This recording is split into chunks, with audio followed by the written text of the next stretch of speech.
Selamat pagi teman-teman kelas 5 di seluruh Nusantara. Bagaimana kabar kalian hari ini?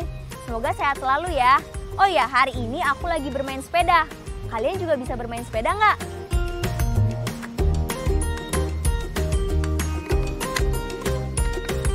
Sebelum kita memulai pembelajaran hari ini, jangan lupa ya untuk selalu berdoa agar ilmu yang kita dapatkan bisa berguna dan ilmu yang kita dapatkan bisa diterima dengan baik.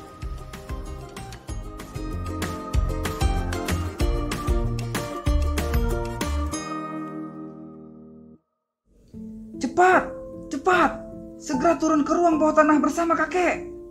Ayah berteriak. Zafra segera menggandeng kakek Goli dengan tangan kiri. Tangan kanannya ia gunakan untuk menutup kupingnya.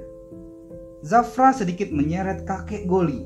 Hampir saja kakek terjungkal terantuk pinggiran tangga. Di belakang mereka, ayah yang basah kuyup segera mengunci pintu besi ruang bawah tanah.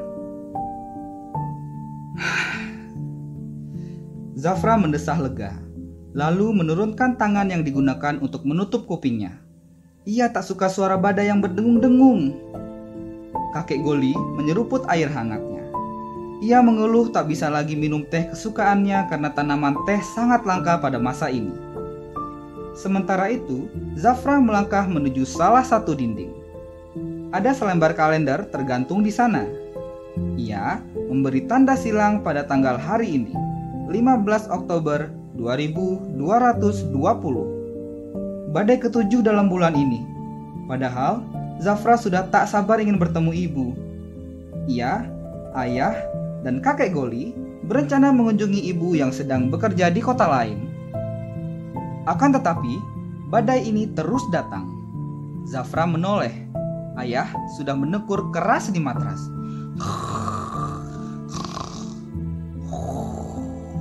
Berkejaran dengan badai yang selalu membuatnya lelah.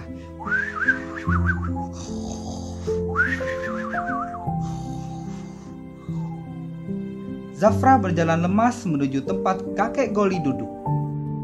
Ruang bawah tanah ini cukup lengkap. Pertanda sering digunakan. Ada matras, meja makan, 4 bangku tanpa lengan, kompor, dan stok makanan. Zafra duduk di sebelah kakek Goli sambil mengeluarkan kotak kecil dari sakunya. Lalu menekan layarnya. Zafra mengarahkan kotak kecil itu ke ruang kosong di depannya. Seketika muncul hologram dari 3 dimensi. Ah, itu dia. Ibu sedang menyiarkan laporan cuaca di saluran khusus cuaca. Cuaca adalah topik pembicaraan utama zaman ini. Badai terjadi di mana-mana. Zafra mendesah dan menundukkan kepala. Ia menyentuh layar kotak kecilnya lagi dan gambar hologram itu menghilang begitu saja. Kakek Goli menyeruput air hangatnya lagi sambil menggeleng-gelengkan kepalanya. Seandainya waktu bisa diputar kembali, kakek mau menanam pohon-pohon. Tiba-tiba, kakek Goli berkata. Zafra menoleh dan mengerutkan dahinya. bermain sepeda sambil hujan-hujanan. Itu yang paling kakek Goli suka. Tutur kakek lagi. Hujan rintik-rintik, kata Zafra. Kakek Goli mengangguk. Musim hujan itu sangat menyenangkan, tidak mengerikan dan penuh badai. Zafra mengangguk sambil cemberut. Ia sudah tahu cerita itu. Kakek selalu menceritakannya hampir setiap kali badai datang. Cerita ketika pulau-pulau di Indonesia masih utuh. Berbeda dengan sekarang yang hanya tersisa pulau-pulau besar saja. Salah satunya Kalimantan, tempat mereka tinggal. Kata kakek, saat itu anak-anak juga masih bisa melihat pohon dan bunga di banyak tempat. Akan tetapi, manusia terus memproduksi banyak kendaraan bermotor dan menggunakan penyejuk ruangan. Semua itu menyebabkan polusi udara, pemanasan global pun terjadi. Pohon-pohon mulai jarang terlihat waktu ibumu berumur 1 tahun. Di berbagai tempat cuma tampak rumah dan gedung. Desah kakek Goli. Udara makin panas. Es di puncak gunung dan di kutub mencair dengan sangat cepat. Tak lama kemudian, pulau-pulau kecil mulai tenggelam karena permukaan laut terus naik. Banjir dan angin ribut makin sering terjadi. Ketika manusia menggunakan tenaga matahari untuk menggerakkan kendaraan bermotor, semua sudah terlambat. Bumi sudah terlanjur sakit. Zafra memalingkan mukanya. Kakek Goli meneguk lagi air hangatnya. Zafra menekan lagi layar kotak kecilnya. Pada hologram, tampak ibu melambaikan tangan ke arahnya. Zafra memandang ibu dengan muram. Ibu, aku kangen. Aku tidak suka badai, Bu. Aku ingin hujan rintik-rintik. Ibu menyentuh sesuatu. Lalu muncul animasi hujan rintik-rintik pada gambar hologram itu. Ibu juga mengirim animasi payung hologram untuk Zafra. Zafra, ibu, dan payung hologram berdiri di bawah animasi hujan rintik-rintik. Mereka menanti celah badai agar bisa segera berjumpa. Tahukah kamu, para peneliti iklim di dunia sedang mempelajari hubungan antara memanasnya suhu bumi yang antara lain disebabkan oleh polusi udara dan penebangan pohon-pohon dengan terjadinya badai. Ternyata ditemukan fakta bahwa suhu bumi yang meningkat menyebabkan permukaan laut memanas. Permukaan laut yang panas ini menyebabkan terbentuknya bibit-bibit badai. Akibatnya, tak heran kalau belakangan ini musim hujan sering disertai angin kencang bahkan badai. Di masa depan, apabila bumi kita makin gersang, badai akan lebih sering terjadi dan lebih hebat daripada yang kita alami sekarang. Setelah tadi kalian menyimak cerita tentang Zafra, sekarang kalian jawab ya pertanyaan berikut.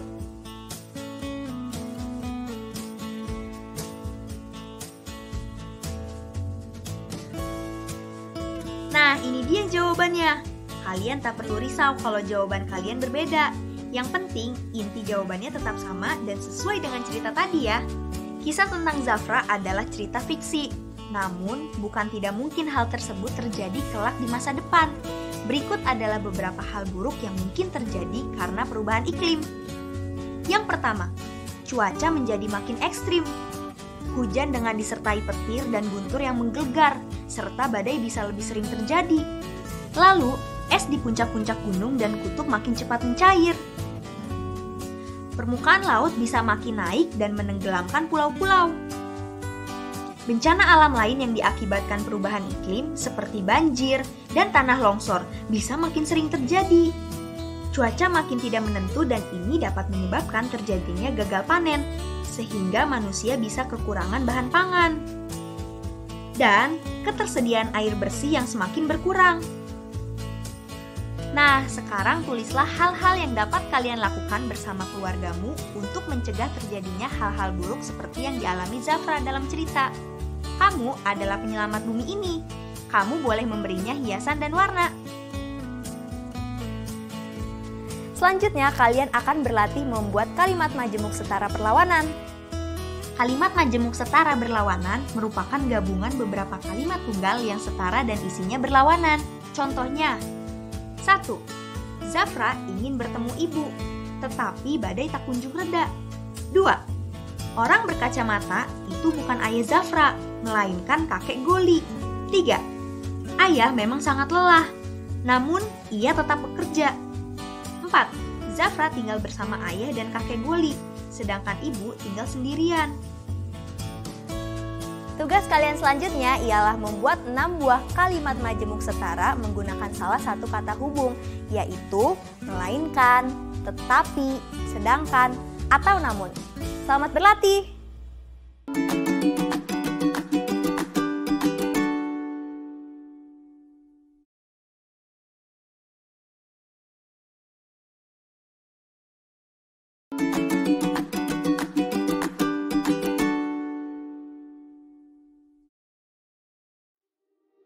Masuk ke numerasi. Kali ini kalian diminta untuk memikirkan sebanyak mungkin pasangan bilangan yang jika dikalikan akan menghasilkan angka 36. Selamat berpikir!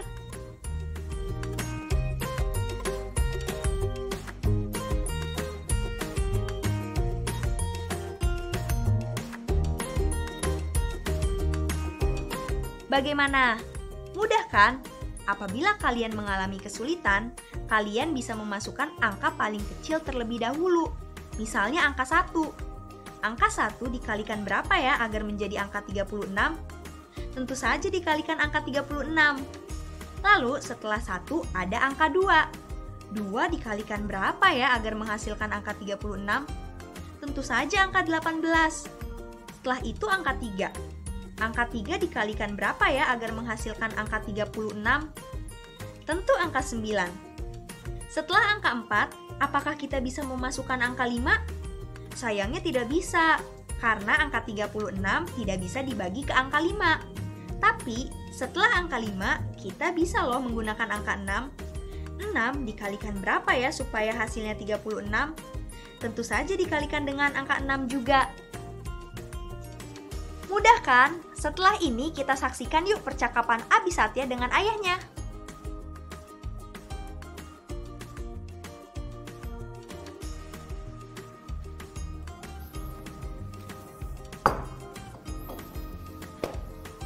Kok hujan es bisa terjadi di Indonesia yang udaranya hangat seperti ini ya? Masa di Indonesia ada hujan es? Iya ya. Nih. Oh, bisa aja sih Kak. Hujan es terjadi karena awan di atas sana membeku dengan cepat menjadi es. Nah, turun ke bumi dengan cepat pula hingga belum sempat mencair. Oh gitu ya. Oh ya Kak, kita juga punya pegunungan yang puncaknya selalu diselimuti es. Serius? Iya. Di mana itu ya? Sebentar. Nih. Wah. Oh, di situ. Ada satu pegunungan di Indonesia yang salah satu puncaknya selalu tertutup es, yaitu Pegunungan Jayawijaya di Provinsi Papua. Puncak yang selalu tertutup es itu bernama Puncak Jaya. Kakak lihat dengan seksama deh gambar peta ini. Dari sini kita tahu Pulau Papua memiliki ketinggian tempat berbeda-beda. Dengan melihat warnanya, kita bisa mengetahui bahwa Puncak Jaya berada pada area berwarna orange, artinya memiliki ketinggian lebih dari 3 km di atas permukaan laut. Itulah yang membuat suhunya dingin. Menurut peneliti BMKG, Puncak Jaya menjadi satu-satunya tempat yang masih memiliki gletser atau sungai es di daerah Samudra Pasifik yang hangat. Oleh karena itu, para ilmuwan menjadikannya sebagai penanda terjadinya pemanasan global. Aku mau lihat dong ya, kayak gimana salju di sana. Ada videonya nggak ya? Ada. Nih. Peneliti BMKG mencatat bahwa dari waktu ke waktu, luasan es yang ada di Puncak Jaya makin menipis. Para peneliti bahkan dapat menduga bahwa es yang di Puncak Jaya akan habis pada tahun 2025. Saat glaser ini mencair, udara dan air di sekitarnya menjadi makin hangat, sehingga terjadi perpindahan kalor melalui aliran udara dan air. Proses ini dikenal dengan nama konveksi. Air dan udara makin hangat karena ada penghantaran panas matahari secara radiasi. Selain itu, panas matahari juga diterima bebatuan di sekitar gletser melalui proses penghantaran panas secara konduksi. Perpindahan kalor inilah yang membuat gletser di Puncak Jaya lama-kelamaan mencair dan menghilang.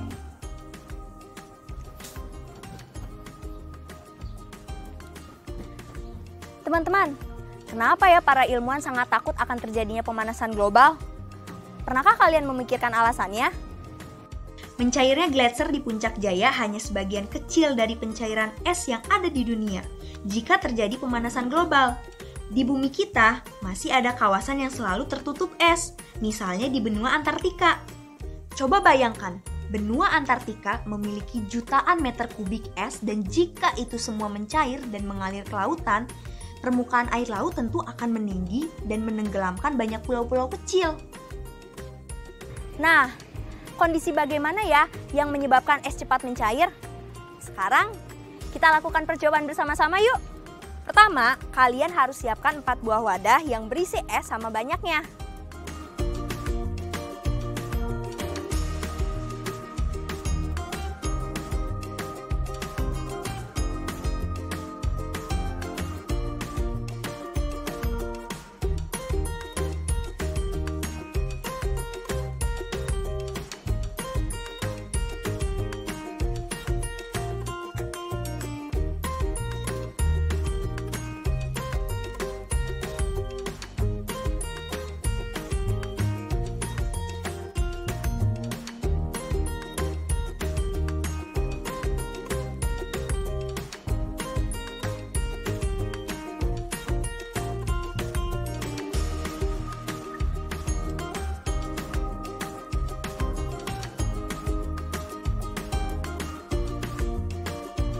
Percobaan yang pertama, kalian letakkan wadah yang berisi es ini di sisi sebelah sini ya teman-teman agar terkena sinar matahari.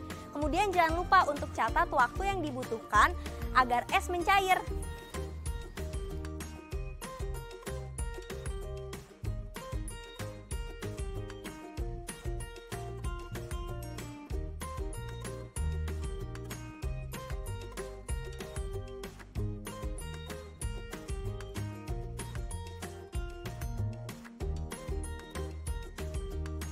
Percobaan kedua, kita juga taruh mangkuk es batu di sini dan tidak terkena sinar matahari langsung.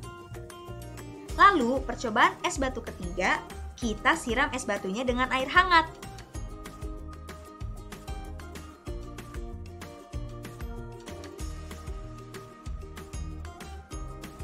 Satu lagi, kita masukkan baskom air ke panci dan nyalakan kompor.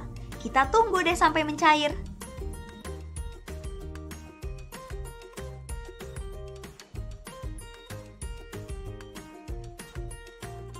Sekarang kalian lihat proses mencairnya.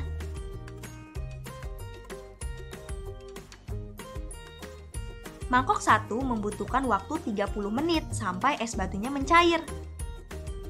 Sementara mangkok 2 lebih cepat sedikit. Kedua proses ini merupakan pemanasan dengan cara radiasi. Mangkok 3 membutuhkan waktu 15 menit sampai es batunya mencair.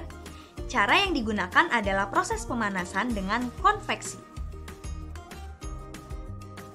Meja terakhir membutuhkan waktu 5 menit sampai es batunya mencair.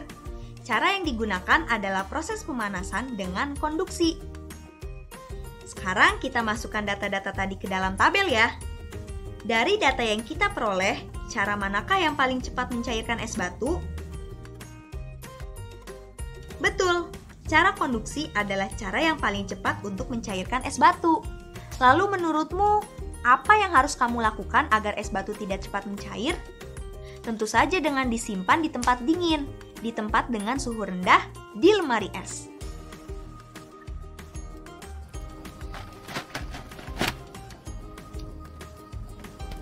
Tentu saja ini terjadi di Gletser Puncak Jaya teman-teman. Tapi bukan berarti kita memasukkan Gunung Puncak Jaya ke dalam kulkas ya teman-teman.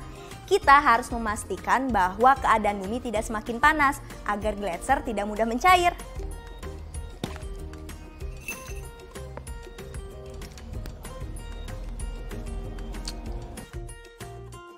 Proyek kreatif minggu ini. Teman-teman, setelah kemarin kalian sudah membuat konsep mengenai berita yang akan kalian tulis, tugas kalian hari ini adalah menuliskan teks berita sederhana dengan topik seperti yang sudah kalian rencanakan dan sesuai dengan data-data dari pembelajaran numerasi yang sudah kalian rangkum tadi. Selamat berkarya! Refleksi. Gak terasa ya kita sudah masuk di akhir acara. Tapi seperti sebelumnya, jawablah soal berikut sebagai refleksi atas ilmu yang baru saja kalian pelajari. Selamat menjawab!